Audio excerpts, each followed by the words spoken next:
ஏய், இதுக்கு முன்னாடி நீ இங்கே வந்து நிக்கிற? கஸ்தூரி, ஒரு முக்கியமான விஷயம் உங்ககிட்ட பேசணும். சொல்லுங்க.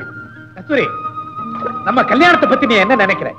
ஐய, இந்த மாட்டுக்கு அறிவே இல்ல. தண்ணீர நிக்க வேண்டிய மாடு தரையில நிக்குது. கஸ்தூரி, நம்ம கல்யாணத்துக்கு மாமா கூட சம்மதிச்சிட்டாரு.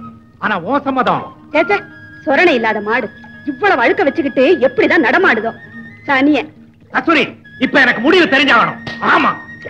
அட, என்ன தலையாட்டுற? முட்டிடுவேன் பயமுறுத்துறியா? இங்க ஒண்ணு நடக்காது. போப்பா.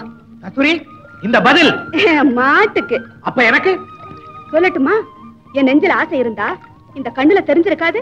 அத்தான், விருப்பம் இல்லாத ஒரு பெண்ணை வற்புறுத்துறதுல பிரயோஜனம் இல்ல. போயிட்டு வாங்க. அவ்வளவுதானா? கஸ்தூரி, என்ன மீறி நீ யார் கழுத்துல மாலையை போட்டுறேன்னு பாத்தலாம்.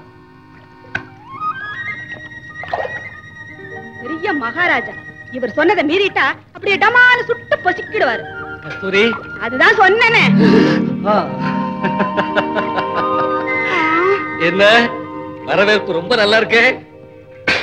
என்ன மன்னிச்சிடுங்க, நான் வந்து. பரவாயில்ல பரவாயில்ல, இங்க வாங்க. கஸ்தூரி, நனைஞ்சது நனைஞ்சாச்சு, முழுக்க நனைஞ்சிருவோமே.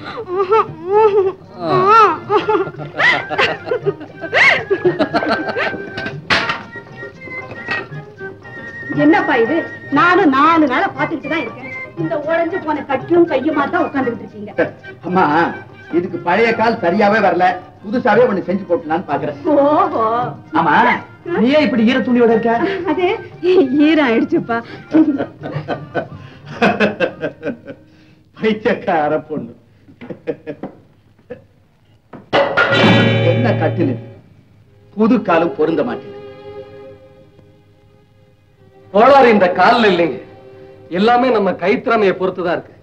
இப்ப இந்த கட்டில நான் சரி பண்ணி காட்டுறேன் பாருங்க.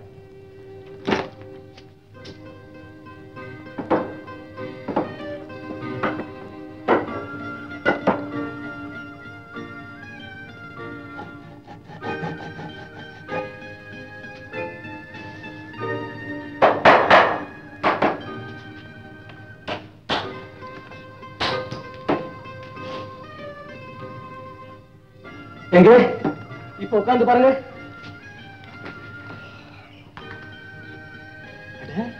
சரியா போச்சே. கட்டில் பழசா இருக்கலாம், கால் புதுசா இருக்கலாம், ரெண்டையும் இணைக்கிற முறை சரியா இருந்தா யாராலையும் அசைக்க முடியாதுங்க. பிரமாதம் தம்பி. ஆமா, நீங்க யாரு? இந்த புது கால் இருக்கே, அதுதான் நான். இந்த பழைய கட்டில் உங்க குடும்பம். இது ரெண்டையும் இப்போ முறையா இணைக்கணும், அதுக்காகத்தான் நான் வந்திருக்கிறேன். நீங்க சொல்றது எனக்கு ஒண்ணும் விளங்கலையே. விளக்கமா நான் சொல்றேன்ப்பா. இங்க பாருங்க, உள்ள துணி வச்சிருக்கேன், போய் மாத்திட்டு. ஏன் தம்பி, இது என்ன சட்டை ஒரே ஈரம்? ஈரங்க. ஏம்மா, இவனை உனக்கு முன்னமேயே தெரியுமா? ஓ, தெரியும்பா. புரியுது புரியுது. எனக்கு தெரியாமலேயே ஒரு துணையை நீயே தேடிக்கிட்டியா? அவரு ரொம்ப நல்லவருப்பா. என்ன வேலை பாக்குறாரு? இப்போதைக்கு நான் வேலை இல்லாம தான் இருக்கிறேன். அப்ப நீ நல்லவன் தான்.